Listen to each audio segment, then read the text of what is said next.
রেশমি চুলে হেভি লাগে বদনটা চিকচাক। এই কি আছে? না না কিছু নাই, ওই বলি কাল ওই রথ বটে না, তো রথে পাপড় বিকবো না গান বলে বলে, ওই জন্য প্র্যাকটিস করছি। আহা হা হা, বেশি ঢং মারো না, বুঝলে না? আমি সব জানি। পুরুলিয়ার গান বলে সুন্দর সুন্দর মেয়েগুলাকে ইমপ্রেস করার চেষ্টা আছে। হ্যাঁ না না না, ওইসব করি না রে বাপ, তুমি ভুল ভাবছো। আমি ভুল ভাবছি? আমি ঠিকই ভাবছি। শোনো, যদি বুকে পাটা আছে তো সোজা এসে নিয়ে বলো। হ্যাঁ সত্যি?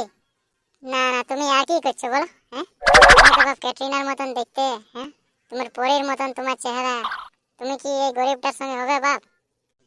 কেন নাই হবো? তবে দুজনের সঙ্গে নাই হবে, যে কোনো একজনের সঙ্গে হবো। হ্যাঁ আমার তো বিশ্বাসই হচ্ছে নেই। আচ্ছা ঠিক আছে ঠিক আছে, তাহলে তুমি আমাকেই ভালোবাসো, কি বলে এত আছে। আচ্ছা ঠিক আছে থাক। বলি কালকে রথ বটে, আমাকে নিয়ে ঘোরাবে না? হ্যাঁ হ্যাঁ একদম একদম। আচ্ছা ঠিক আছে, লাও আমার নম্বরটা লাও, তুমি কালকে ফোন করবে, আমাকে ডাকবে। হ্যাঁ একসাথে রথ দেখতে যাব। বাই, আমি এখন যাচ্ছি। হ্যাঁ ও ভাইজান, কার মুখ দেখে উঠেছিলি রে সকাল সকাল? বাহ রে বাহ, উফ, দেখলি কেমন পুরুলিয়ার গান বলে মেয়েকে ইমপ্রেস করতে হয়। হ্যাঁ রে, কিন্তু কিন্তু আমাকে এই মেয়েটাকে যেই বল, মানে একটু ডাউটেই আছে এর উপর। কি ডাউট আছে? না মানে তোর সঙ্গে এত সহজে হয়ে গেল, তারপরে ফের কালকে রথ দেখতে ঘুরতে যাওয়ার জন্য মানে রেডি হয়ে গেল, নম্বরও দিয়ে দিল। মানে এত সহজে কি সব কিছু পাওয়া যায়? মানে এরকম এত সহজে কি হয় এরকম? ওই জন্য একটু ডাউট লাগলো। দেখলি না আমারটা কদিন আমাকে দৌড়া করেছিল, তবে যাই হয়েছিল। আরে বাপ তোরটা ছাড়, তোরটা বহুত চালাক বটে বাপ, তোরটা শুন পারবো বল, তোরটাকে ঘুরাবে কিন্তু ইয়ারা বটে টাউনে, বুঝলিস?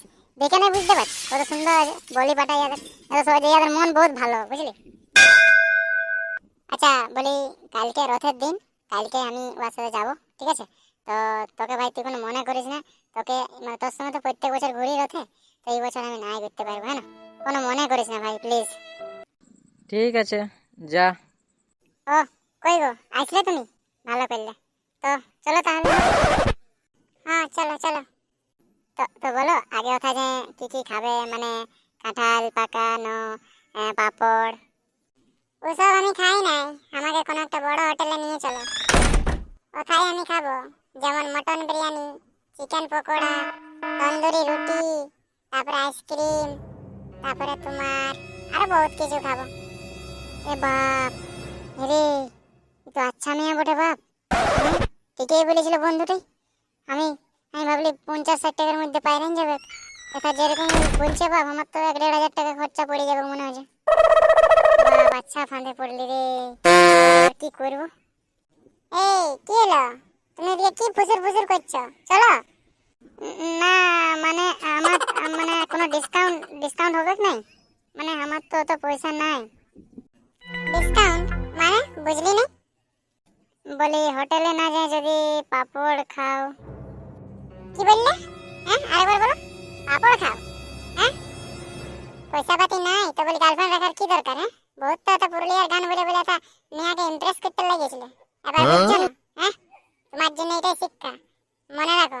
আইলে যেমন কোনোদিন তুমি আমার পাশে আসবে না আর এরকম ছেড়খানি করবে না, আগে বলে দিচ্ছি। যাও। হ্যাঁ হ্যাঁ ঠিক আছে বাপ।